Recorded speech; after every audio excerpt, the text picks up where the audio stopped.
जय हिंद दोस्तों, मैं नितिन शिंदे। अभी जो आप देख रहे हैं स्विंग ट्रेडिंग का सीरीज, इस सीरीज के अंदर हमने पहले देखा कि स्विंग ट्रेडिंग क्या है और हम कौन कौन से सेगमेंट के अंदर हम ट्रेडिंग कर सकते हैं और सेगमेंट के हिसाब से हमारे को कैपिटल की कितनी ज़रूरत पड़ सकती है, वो हमने पहले वाले वीडियो के अंदर देखा है।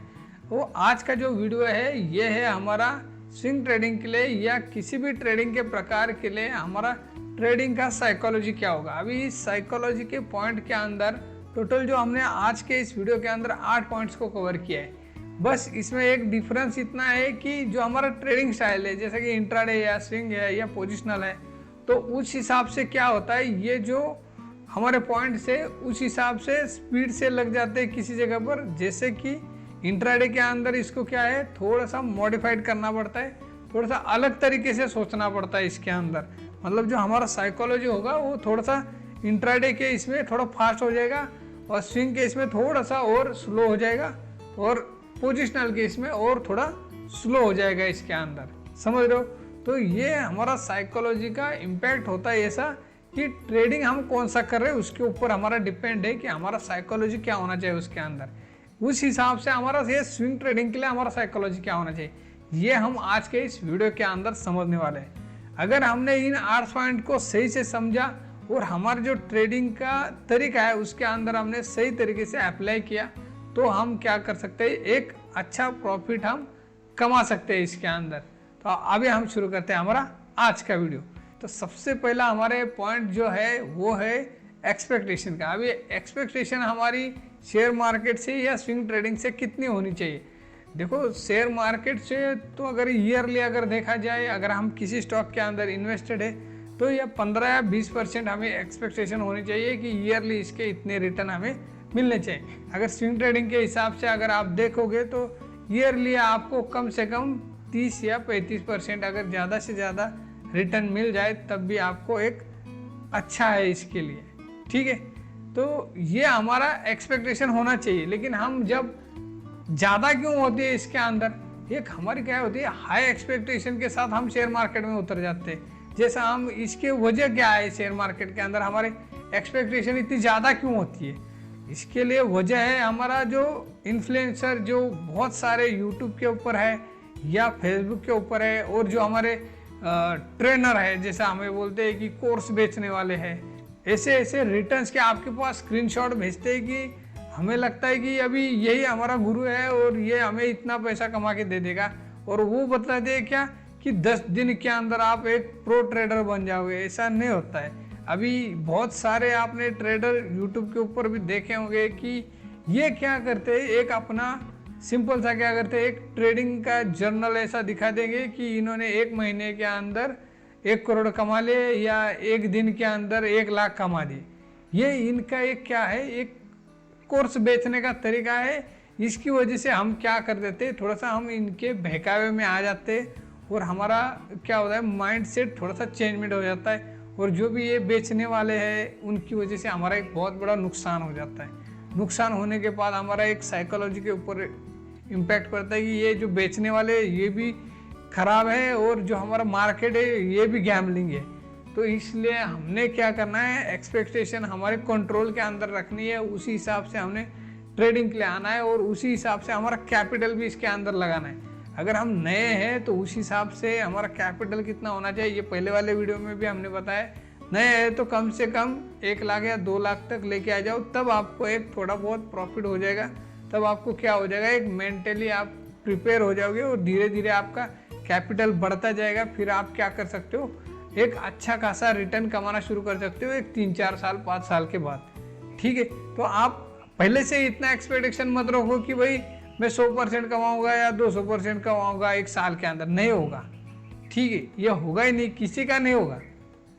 या फिर गलती से किसी का तुक्का लग गया होगा तो लग गया होगा, लेकिन जो कंटिन्यू शेयर मार्केट के अंदर है ना, उसका रिटर्न ये आपको अगर देखना है तो आप चाहे किसी भी ट्रेडर का देख लो, चाहे आप राकेश झुंझुनवाला का देख लो या फिर वॉरेन बफेट का जो इन्वेस्टर है उनका रिटर्न देख लो। वो तो इन्वेस्टर है, फिर भी उनका रिटर्न कितना है, 15 या 20% उनका रिटर्न है ईयरली। ठीक है, तो हम बहुत ज़्यादा क्यों रखते। आप एक बात समझ लो इसके अंदर कि एक जो छोटा कैपिटल होता है ना, वो सबसे ज़्यादा रिस्क लेता है, और जो बड़ा कैपिटल होता है ना, वो सबसे कम रिस्क लेता है। इतना समझ लो। बड़ा कैपिटल मतलब क्या है, ये बड़े लोग हैं, जो ट्रेडर है वो क्या करते हैं, बड़े कैपिटल के साथ आते हैं और छोटा रिस्क लेते हैं, और छोटा ही प्रॉफिट उनके पास चाहिए, ज़्यादा प्रॉफिट उनको नहीं चाहिए। छोटा रिस्क छोटा प्रॉफिट, समझ रहे हो। ये आप अगर आपके माइंड के अंदर बिठाओगे तब आप क्या कर सकते हो, मार्केट में टिके रह सकते हो ज़्यादा लंबे समय तक, और अच्छा खासा प्रॉफिट कमा सकते हो। दूसरा जो पॉइंट है वो है हमारा चार्ट एनालिसिस का। अब ये चार्ट एनालिसिस क्यों ज़रूरी है? अगर हमें चार्ट का एनालिसिस करने के लिए नहीं आ रहा है तो हम ट्रेडिंग कैसा कर सकते हैं? हमारा स्टॉप लॉस कहाँ पर लगाएंगे, हमारा टारगेट कहाँ पर लगाएंगे, हमारा एंट्री कहाँ पर होगा, यही पता नहीं चलेगा।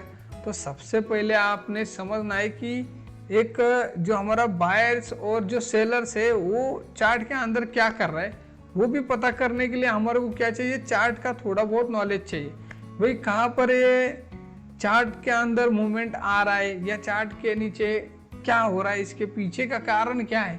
चार्ट के सामने तो आपको दिखाई दे रहा है कि हाँ ये चार्ट अभी बड़ी कैंडल बनी है, तो बड़ी कैंडल क्यों बनी है इसके अंदर, तो ये आई क्यों है इसके अंदर, मूवमेंट इसके अंदर इतना आया क्यों है। ये हम अगर कंटिन्यू चार्ट देखेंगे तब हमें पता चलेगा कि हाँ ये ऐसा इसके अंदर अभी न्यूज़ आया था, या इसका अभी अर्निंग आने वाला है, या पहले इसके अंदर कुछ ना कुछ तो बड़ा न्यूज़ इसके अंदर आगे आने वाला है। तो वो हमें पहले पता चल जाता है, किसकी मदद से, चार्ट की मदद से। अगर हमने चार्ट की मदद से, अगर चार्ट तो देख रहे हैं लेकिन हमें पता ही नहीं उसके अंदर क्या देखना है, आपको समझ में आना चाहिए कि आपका कैंडल स्टिक पैटर्न क्या होते हैं, चार्ट पैटर्न क्या होते हैं। अभी ये चार्ट पैटर्न है, इसका ब्रेकआउट दे रहा है, तो ये हमने चार्ट पैटर्न के अंदर हमने समझना है कि हमारे को करना क्या है इसके अंदर, हमारा एंट्री को कैसा प्लान करेंगे, स्टॉप लॉस को कैसा प्लान करेंगे, टारगेट को कैसा प्लान करेंगे, ये हमने चार्ट की मदद से समझना है। ठीक है, इसके बाद वाला हमारा पॉइंट है इमोशंस का। अभी इमोशंस हमारे पास शेयर मार्केट के अंदर इमोशंस तो आएगी, चाहे आपका पैसा कम लगा हो या ज़्यादा लगा हो, फिर भी आपके पास इमोशंस आएगी, समझ रहे हो। तो ये इमोशंस है कौन कौन सी? सबसे पहले आती है हमारे को लालच। अभी लालच क्या है, ग्रीड जिसे हम इंग्लिश में बोलते हैं। तो ये लालच हमें कब आता है? देखो हम एक 3-4 बार हमारा क्या होता है, लगातार ट्रेड क्या होते हैं, सक्सेस होते हैं, उसकी वजह से हम क्या करते हैं, उसके अंदर कैपिटल फिर से बढ़ा देते हैं और हम ट्रेड कर लेते हैं। 4था या 5वां ट्रेड हमारा हो जाता है उसके अंदर, और उस ट्रेड के अंदर हमारा क्या होता है, जो 3 ट्रेड के अंदर हमने पैसा कमाया है वो 4थे ट्रेड के अंदर हमारा क्या हो जाता है, चला जाता है एक ही ट्रेड के अंदर। तो ये सारी चीजें वो किस वजह से होती है, लालच की वजह से होती है। अगर लालच हमने नहीं रखने से तो हमारे को लॉस कितना होना था, स्टॉप लॉस तो वही है हमारा, एक ही रख रहे, लेकिन हमने कैपिटल बढ़ा दिया और हमारा जो पहले वाले जो 3 ट्रेड थे उसके अंदर वाला प्रॉफिट भी हमने एक ट्रेड के अंदर गला दिया। तो ये लालच को भी हमारे पास नहीं रखना है।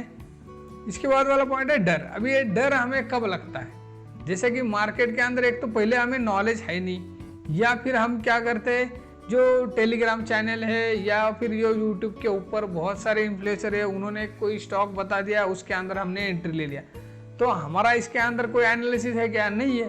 तो उनके नॉलेज के हिसाब से हमने एंट्री लिया, और स्टॉप लॉस हमें पता नहीं है, उन्होंने तो बता दिया लेकिन हमने उस जगह पे लगाया नहीं है, और हमारा टारगेट क्या है वो भी पता नहीं है। ये टारगेट से पहले हम निकल रहे हैं, फिर स्टॉप लॉस जो है उसको भी हम फॉलो नहीं कर रहे हैं। तो ये कारण है हमारे डर के। अभी हमारा तीसरा पॉइंट है होप का।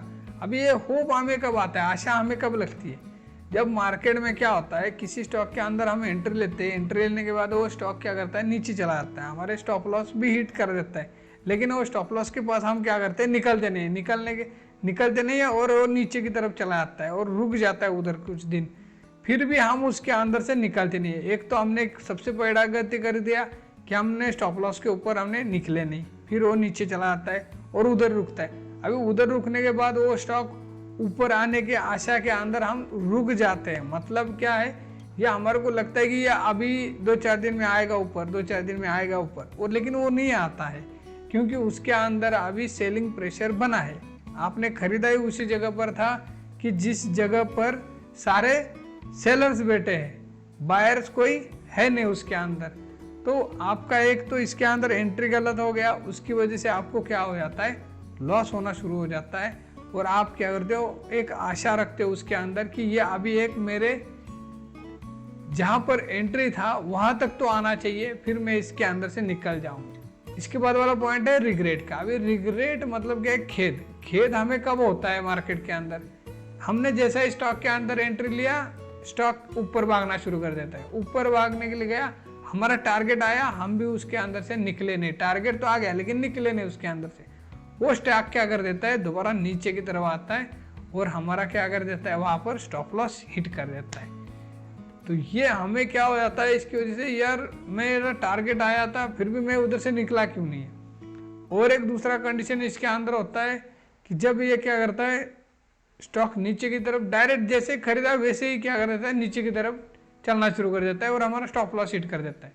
अभी हमें इसके अंदर लगता है कि भाई ये ऊपर जाना चाहिए कम से कम, और 2 दिन के अंदर ये ऊपर चला जाएगा, लेकिन वो नहीं चला जाता है, वो नहीं चला जाता है, वो वैसे ही नीचे चला जाना शुरू कर देता है और 10-15% नीचे चला जाता है। तो हमें क्या है, ये रिग्रेट हो जाता है इन चीज़ों की वजह से, हमारा पूरा मेंटालिटी इसके अंदर चेंज हो जाता है। जो हमने इसके अंदर रूल्स बनाए हैं, जैसा मैंने 5% टॉप लॉस है तो उसके अंदर मैंने निकलना है तो निकलना है, मेरा उसके पास क्लोज दिया 5% के पास तो मैंने निकलना है उधर से। ये हमारा क्या होना चाहिए, प्रॉपर रूल होना चाहिए, ये डिसिप्लिन इसके अंदर हमने लगाना चाहिए।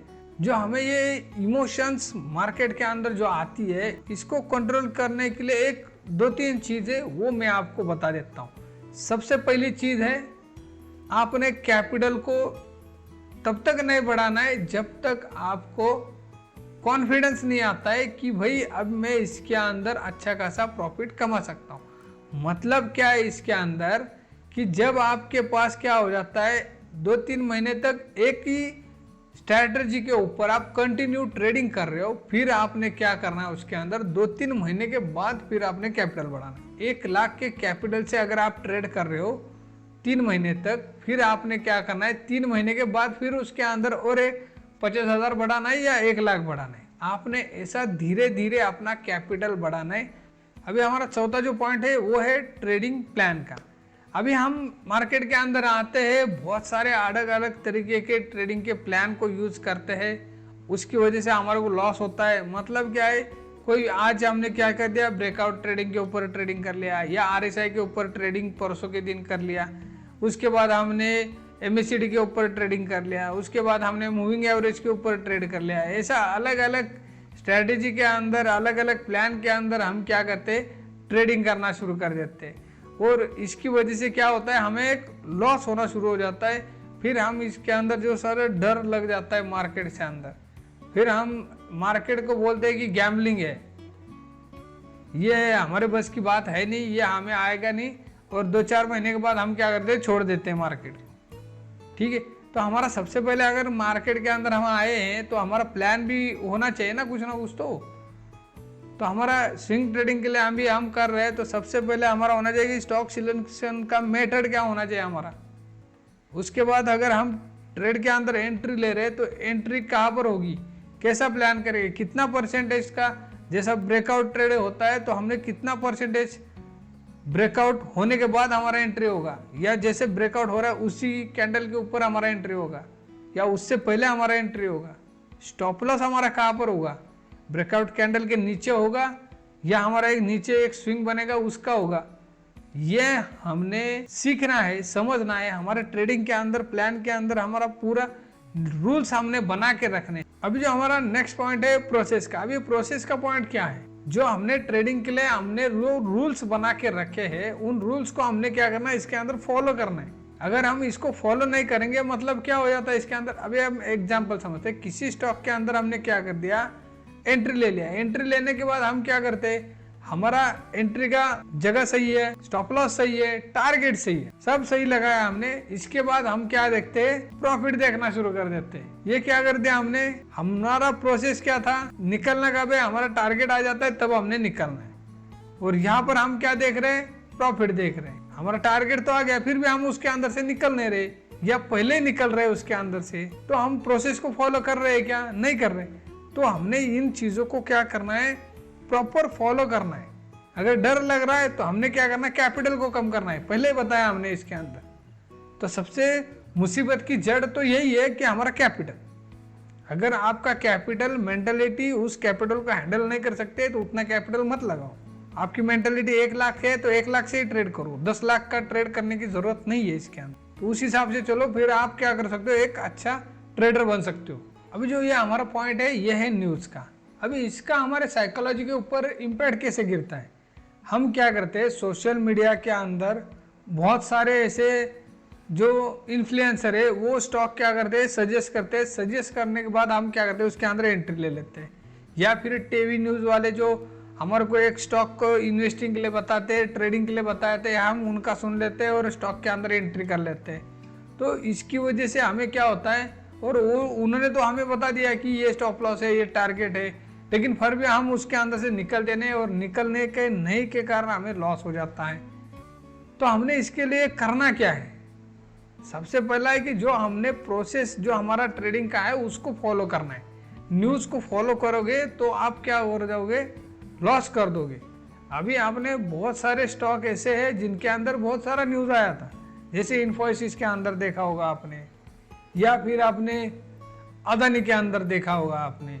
ऐसे बहुत सारे स्टॉक है उनके अंदर न्यूज़ भी आने के बाद एक अच्छा खासा कर रहे, रिटर्न दे रहे। अदानी पोर्ट देख सकते हो, अदानी के अंदर न्यूज़ आई है, फिर भी वो क्या ट्रेड कर रहा है। स्टॉक तो अच्छा है ना, निफ्टी 50 का स्टॉक है, फिर भी एक अच्छा खासा रिटर्न दे रहा है वो। अभी आपने देखा होगा HDFC बैंक के अंदर न्यूज़ आई थी, नीचे गिर गया। तो हमने जो हमारा प्रोसेस है उसको फॉलो करना है। अगर न्यूज़ को आप फॉलो करोगे तो आपको दिक्कत आ सकती है। क्या हो सकता है कि स्टॉक नीचे भी आ जाता है, फिर ऊपर चला जाता है। हमने क्या करना है, हमारा एंट्री, स्टॉप लॉस, टारगेट, जो हमने सारे रूल्स बनाए उनको हमने फॉलो करना है। प्रोसेस बिल्कुल सही तरीके से करनी है। उसके बाद भी हमारे को लॉस होगा, क्योंकि हमारा छोटा मोटा कहीं ना कहीं तो गलती होगा ही होगा ना। ऐसा तो नहीं है कि सारे ट्रेड हमारे क्या हो जाएंगे, सक्सेस हो जाएंगे, नहीं होंगे। 10 ट्रेड है तो उसमें से कम 4 ट्रेड तो फेल होना ही होना है, कम से कम। अभी हमारा दूसरा जो पॉइंट है वो है मिस्टेक्स का। जो भी शेयर मार्केट के अंदर जो भी मिस्टेक्स होती है, चाहे आपको प्रॉफिट हो जाए या लॉस हो जाए, आपकी है। अगर आपको ज़्यादा लॉस हो रहा है तो आपकी गलती है इसके अंदर, क्योंकि आप क्या कर रहे हो, न्यूज़ के बेस के ऊपर ट्रेड ले रहे हो, या आपका प्रोसेस फॉलो नहीं कर रहे हो, या आपका कोई ट्रेड का प्लान नहीं है। इन सारे जो ऊपर वाली चीज़ें हैं जो साइकोलॉजी के ऊपर, उन पॉइंट्स को अगर आप फॉलो नहीं करोगे, चाहे आप स्ट्रेटजी कितना भी यूज़ कर लो, फिर भी आपको लॉस होना ही होना है। क्योंकि आप मिस्टेक तो कर रहे हो, लेकिन उनको क्या कर रहे हो, सुधार नहीं रहे हो, समझ नहीं रहे हो उन चीज़ों को। तो उन चीज़ों को जब मिस्टेक हो जाती है हमारे से, तब हमने क्या करना है, उन चीज़ों को समझना है और फिर हमारे ट्रेडिंग के अंदर अप्लाई करना है उनको। सिंपल तरीका है, ठीक है। अगले ट्रेड के अंदर हमने क्या करना है, उसको नहीं करना है। इसके बाद जो हमारा पॉइंट है, टेक एक शॉर्ट ब्रेक। अभी इस शॉर्ट ब्रेक के अंदर हमने करना क्या क्या, 1 महीने तक हमने क्या करना है, ट्रेडिंग नहीं करना है। जो भी हमारा लैपटॉप है, जो भी हमारा मोबाइल है, उसके अंदर से पूरे ये ट्रेडिंग के रिलेटेड जितने भी सॉफ्टवेयर है सारे हटा देने हैं। उसके बाद हमने अपने दोस्तों के साथ कहीं घूमने के लिए जाना है, या सिर्फ अपना जो काम कर रहे हो वो काम करते रहना है। इसके अंदर बिल्कुल ध्यान नहीं देना है 1 महीने तक, बिल्कुल इसकी कोई फीलिंग लानी ही नहीं है अंदर, मन के अंदर लानी ही नहीं, कुछ नहीं करना है। जो भी आपके शेयर मार्केट के दोस्त है जो करते हैं, उनको क्या करना है, उनके पास जाना ही नहीं है। वो आपके दिमाग के अंदर वो सब्जेक्ट आएगा ही नहीं, तो आप उसको देखोगे ही नहीं। तो ये क्या करना है, पूरी तरीके से हमने क्या करना है, एक उसके टूट जाना है, अलग सा निकल जाना है, उस साइड से क्या करना है, हमने निकल जाना है एक साइड में। उसके बाद हमने क्या करना है, 1 महीने के बाद हमने क्या करना है, हमारा जो गलती हो रहा है उसको हमने चेक करना है प्रॉपर तरीके से कि भाई ये मेरा गलती हो रहा है, ये मैंने करना नहीं है। अगर मेरा ट्रेडिंग प्लान के अंदर गलती है, मेरा स्ट्रेटेजी गलत है, तब हमने क्या करना है, पहले स्ट्रेटेजी को ठीक करना है। जहाँ जहाँ पर गलती हो रही उसको हमने ठीक करते हुए हमने क्या करना है, 3 महीने के बाद फिर से मार्केट के अंदर आना है, फिर हमने क्या करना है, ट्रेडिंग शुरू कर देना है। तो ये एक बेसिक है हमारा एक साइकोलॉजी का, कि इसके अंदर हमने समझना क्या है। अभी जैसे जैसे आप करना शुरू कर दोगे वैसे वैसे आपको समझ में आ जाएगा। मार्केट के अंदर बने रहोगे तब आपका साइकोलॉजी डेवलप हो जाएगा धीरे धीरे। आप सोचोगे कि मैं सिर्फ देखता ही रहूँगा, नहीं होगा। आप जब ट्रेडिंग करना शुरू करोगे तब आपका साइकोलॉजी धीरे धीरे क्या हो जाएगा, उसके अंदर डेवलपमेंट आता रहेगा। ठीक है, ये अगर वीडियो आपको अच्छा लगा है तो लाइक कर देना। ऐसे शेयर मार्केट के रिलेटेड बहुत सारे वीडियोस अपने चैनल के ऊपर है, और जो हमारा ये स्विंग ट्रेडिंग का सीरीज है इसके अंदर और भी बहुत सारे वीडियोस आने वाले हैं। उनको अगर आपको सबसे पहले देखना है तो सब्सक्राइब करना है और बेल आइकन को दबाना है। मिलते हैं नेक्स्ट वीडियो के अंदर। जय हिंद।